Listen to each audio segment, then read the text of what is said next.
Hello friends, GK गौर education पर आप सभी का स्वागत है। आज के क्लास में हम जानेंगे उस्ताद जाकिर हुसैन के बारे में। हाल ही में इनका निधन हो गया है। ये भारत के कला के क्षेत्र के बहुत ही मशहूर व्यक्ति थे। तो आपकी परीक्षा की दृष्टि से ये टॉपिक इंपॉर्टेंट बन जाता है। इस टॉपिक से रिलेटेड जितने भी इंपॉर्टेंट क्वेश्चन बनेंगे सारे को आज की क्लास में डिस्कस करेंगे। इसका PDF भी अवेलेबल है। PDF का लिंक नीचे डिस्क्रिप्शन में मिल जाएगा। तो अब चलिए शुरू करते हैं। आज का हमारा पहला क्वेश्चन है, उस्ताद जाकिर हुसैन का निधन हो गया है, वे कौन थे? तो उस्ताद जाकिर हुसैन ये भारत के मशहूर हिंदुस्तानी शास्त्रीय संगीतकार थे। अब देखिए, जाकिर हुसैन नाम सुनकर आप सभी को कंफ्यूज नहीं होना है, क्योंकि एक जाकिर हुसैन भारत के राष्ट्रपति भी रहे थे। उनका पूरा नाम था जाकिर हुसैन खान। जाकिर हुसैन खान भारत के दूसरे नंबर के उपराष्ट्रपति रहे थे 1962 से लेकर 67 तक, और तीसरे नंबर के राष्ट्रपति भी रहे 1967 से लेकर 1969 तक। ठीक है, वो भी जाकिर हुसैन थे। तो एक जाकिर हुसैन भारत के राष्ट्रपति और उपराष्ट्रपति हुए, और ये थे उस्ताद जाकिर हुसैन। इनका संबंध कला के क्षेत्र से था, संगीतकार थे, हिंदुस्तानी शास्त्रीय संगीतकार थे। तो जो शास्त्रीय संगीतकार हैं, इन्हीं का निधन हुआ है हाल ही में। चलिए अगला क्वेश्चन है, उस्ताद जाकिर हुसैन का संबंध किस वाद्य यंत्र से था? सबसे ज़्यादा इंपॉर्टेंट क्वेश्चन है ये। क्वेश्चन पूछ सकता है कि उस्ताद जाकिर हुसैन का संबंध किस वाद्य यंत्र से था? तो ये तबला वादक थे। उस्ताद जाकिर हुसैन क्या थे? तबला वादक थे। अगला क्वेश्चन, उस्ताद जाकिर हुसैन का निधन किस दिन हुआ? 15 दिसंबर 2024 को उस्ताद जाकिर हुसैन का निधन हुआ। एक एक पॉइंट्स को हम लोग जानेंगे क्वेश्चन आंसर के माध्यम से, तो वीडियो को अंत तक जरूर देखिए। और आप सभी को वीडियो पसंद आएगा तो लाइक और शेयर जरूर करना। चलिए अगला क्वेश्चन, 15 दिसंबर 2024 को उस्ताद जाकिर हुसैन का निधन कहाँ पर हुआ? इनका निधन भारत के बाहर हुआ। तो ये भी क्वेश्चन इंपॉर्टेंट बन जाएगा। बताइए कहाँ पर हुआ? अमेरिका के कैलिफोर्निया स्टेट के सैन फ्रांसिस्को शहर में इनका निधन हुआ। नेक्स्ट, इतिहास में सबसे कम उम्र में पद्मश्री पुरस्कार प्राप्त करने वाले व्यक्ति कौन हैं? तो ये उस्ताद जाकिर हुसैन ही हैं। पद्मश्री पुरस्कार प्राप्त करने वाले सबसे युवा व्यक्ति होने का रिकॉर्ड इन्हीं के नाम पर है। 1988 में मात्र 37 साल की आयु में इन्हें पद्मश्री पुरस्कार दिया गया था भारत सरकार द्वारा।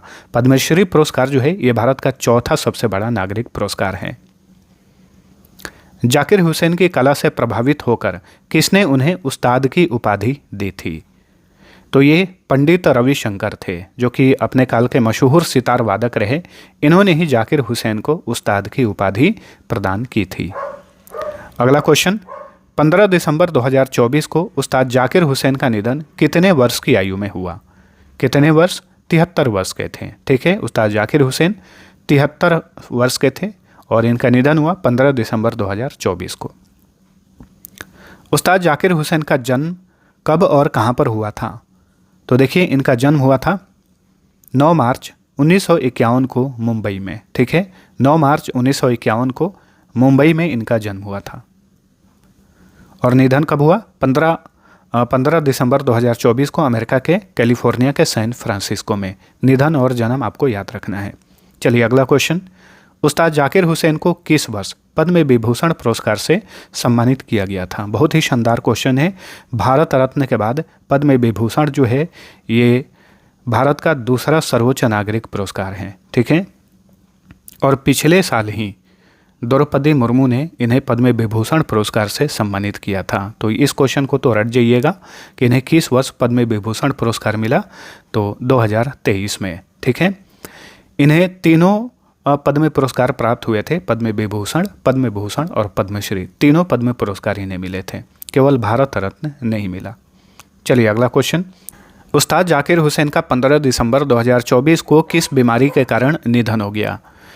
बहुत ही रेयर बीमारी थी इन्हें, इडियोपैथिक पल्मोनरी फाइब्रोसिस। आमतौर पे ये रोग जल्दी किसी को नहीं होता है, बहुत ही दुर्लभ बीमारी है, और ये लंग्स से रिलेटेड बीमारी है, फेफड़ा से रिलेटेड बीमारी है। ठीक है, याद रखिएगा, इसी बीमारी के कारण इनका निधन हुआ है। तो आप सभी को ये भी याद रखना है, बायोलॉजी से रिलेटेड क्वेश्चन बन जाएगा। IPF का फुल फॉर्म तो इडियोपैथिक पल्मोनरी फाइब्रोसिस, जो कि लंग्स से रिलेटेड बीमारी है।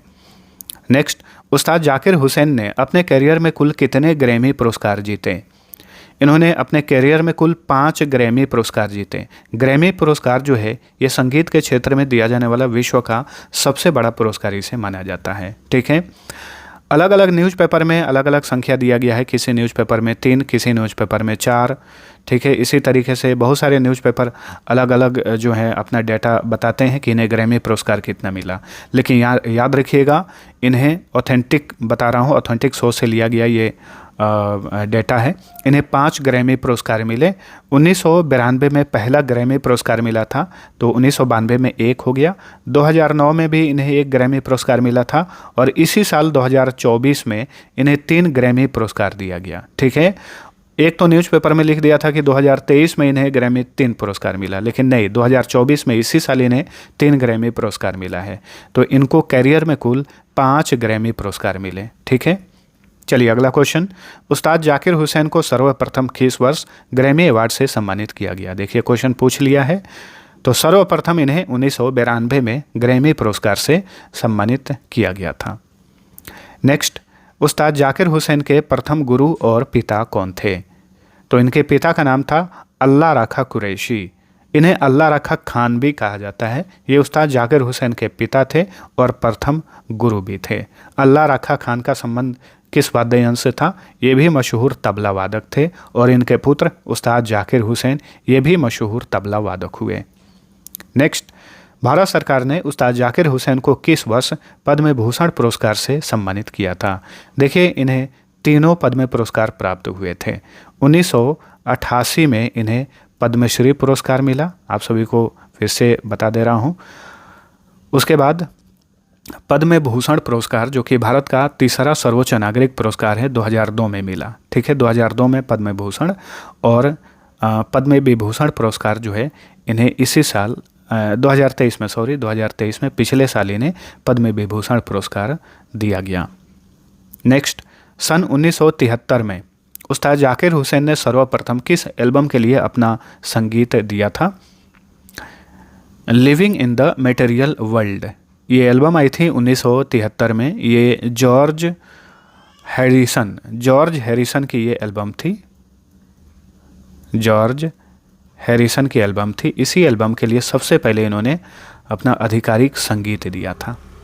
इस एल्बम का नाम याद रखिए, living in the material world. Next, उस्ताद जाकिर हुसैन को किस वर्ष संगीत नाटक अकादमी अवार्ड से सम्मानित किया गया था? 1990 में इन्हें संगीत नाटक अकादमी अवार्ड से सम्मानित किया गया। उस्ताद जाकिर हुसैन को निम्न में से कौन सा पुरस्कार नहीं मिला? तो देखिए, इन्हें व्यास सम्मान नहीं मिला। व्यास सम्मान तो साहित्य के क्षेत्र में दिया जाता है। ठीक है, ये कला के क्षेत्र में नहीं दिया जाता, तो ये पुरस्कार इन्हें नहीं मिला। कालिदास सम्मान मिला था, मध्य प्रदेश सरकार द्वारा कालिदास सम्मान कला के क्षेत्र में दिया जाता है। 2006 में इन्हें ये पुरस्कार दिया गया था। ग्रैमी पुरस्कार इन्हें 5 मिले हैं। पद्म विभूषण पुरस्कार इन्हें 2023 में पिछले साल दिया गया था। तो सारे पुरस्कार मिले, इसमें से व्यास सम्मान नहीं मिला। नेक्स्ट, उस्ताद जाकिर हुसैन ने 11 साल की उम्र में किस देश में अपना पहला कंसर्ट किया था? अमेरिका में। ठीक है, यूएसए संयुक्त राज्य अमेरिका में मात्र 11 साल की आयु में इन्होंने अपना पहला कंसर्ट किया था। फिल्म अभिनेता के तौर पर उस्ताद जाकिर हुसैन की पहली फिल्म कौन सी थी? ये हॉलीवुड फिल्म थी, हीट एंड डस्ट। ठीक है, और ये फिल्म आई थी 1983 में। हीट एंड डस्ट ये एक हॉलीवुड फिल्म थी जो 1983 में आई थी, उसमें इन्होंने अभिनय किया था। ठीक है, तो एक अभिनेता, फिल्म अभिनेता के तौर पर इनकी ये पहली फिल्म थी, हीट एंड डस्ट। फिल्म अभिनेता के तौर पर उस्ताद जाकिर हुसैन की आखिरी फिल्म कौन सी थी? ये भी याद रखिएगा, ये है मंकी मैन। ये भी हॉलीवुड फिल्म थी जो कि इसी साल आई है 2024 में। तो फिल्म अभिनेता के तौर पर इनकी ये आखिरी फिल्म है मंकी मैन। फिल्म अभिनेता के तौर पर, देखिए अभिनेता का मतलब ये प्रमुख अभिनेता मत समझिए, उसमें छोटे से रोल मिले होंगे या फिर कैसा भी रोल मिला हो। ठीक है, बस इतना समझिए, मुख्य अभिनेता नहीं बल्कि फिल्म अभिनेता। ठीक है, फिल्म अभिनेता के तौर पर उस्ताद जाकिर हुसैन की पहली बॉलीवुड फिल्म कौन सी थी? एक बॉलीवुड फिल्म में भी इन्होंने काम किया, उसका नाम है साज। ठीक है, और ये साज फिल्म आई थी 1998 में। Next, Zakir Hussain a life in music नामक पुस्तक किसने लिखी है? इनके नाम पर एक पुस्तक भी लिखी गई और ये पुस्तक आई थी 2018 में, 2018 में पब्लिश हुई थी ये पुस्तक, Zakir Hussain a life in music. ठीक है, इसके लेखक हैं Nasreen Munni Kabir. Option B right answer है, नसरीन मुन्नी कबीर। अगला क्वेश्चन, 2016 में किस तत्कालीन अमेरिकी राष्ट्रपति ने जाकिर हुसैन को ऑल स्टार ग्लोबल कंसर्ट में भाग लेने के लिए व्हाइट हाउस में आमंत्रित किया था? Barack Obama. ठीक है, बराक ओबामा ने इन्हें व्हाइट हाउस में ऑल स्टार ग्लोबल कंसर्ट में भाग लेने के लिए आमंत्रित किया था और ये पहले संगीतकार बने जिन्हें व्हाइट हाउस में कंसर्ट के लिए आमंत्रित किया गया था। इंपॉर्टेंट क्वेश्चन बनेगा, याद रखिए। ठीक है, चलिए अगला क्वेश्चन, उस्ताद जाकिर हुसैन को किस देश ने 1999 में अपने सर्वोच्च कला सम्मान नेशनल हेरिटेज फेलोशिप से सम्मानित किया? तो ये अमेरिका ही था, संयुक्त राज्य अमेरिका। इसने 1999 में अपने सर्वोच्च कला सम्मान नेशनल हेरिटेज फेलोशिप से उस्ताद जाकिर हुसैन को सम्मानित किया था। नेक्स्ट, शास्त्रीय संगीतकार जाकिर हुसैन को किस वर्ष संगीत नाटक अकादमी का रत्न सदस्य बनाया गया था? यह भी एक प्रकार का सम्मान है, बहुत ही रेयर और दुर्लभ सम्मान है। आमतौर पे यह सम्मान जल्दी किसी को नहीं मिलता है। ठीक है, 2018 में संगीत नाटक अकादमी का रत्न सदस्य इन्हें बनाया गया था। चलिए अगला क्वेश्चन, उस्ताद जाकिर हुसैन को किस वर्ष संगीत नाटक अकादमी फेलोशिप से सम्मानित किया गया था? बहुत सारे इन्हें सम्मान मिले थे, प्रमुख सम्मान मिले हैं, इसलिए समय याद रखिएगा। संगीत नाटक अकादमी फेलोशिप जो है ये भी एक दुर्लभ सम्मान है। इन्हें यह पुरस्कार दिया गया था 2019 में। संगीत नाटक अकादमी अवार्ड 1990 में मिला था, वहीं संगीत नाटक अकादमी फेलोशिप सम्मान इन्हें मिला था 2019 में। ठीक है, तो फ्रेंड्स, उस्ताद जाकिर हुसैन से रिलेटेड ये थे हमारे इम्पोर्टेंट क्वेश्चन जो परीक्षाओं में पूछे जा सकते हैं। आप सभी को वीडियो पसंद आया है तो लाइक और शेयर जरूर करना। अब चलिए आज का ये क्विज है, मशहूर शास्त्रीय संगीतकार जाकिर हुसैन का हाल ही में किस देश में निधन हो गया? इसका आंसर आप सभी लोग नीचे कमेंट करके बताइए। तो आज का ये सेशन यहीं पर समाप्त होता है। अब चलिए मिलते हैं अगले वीडियो में, तब तक के लिए टेक केयर।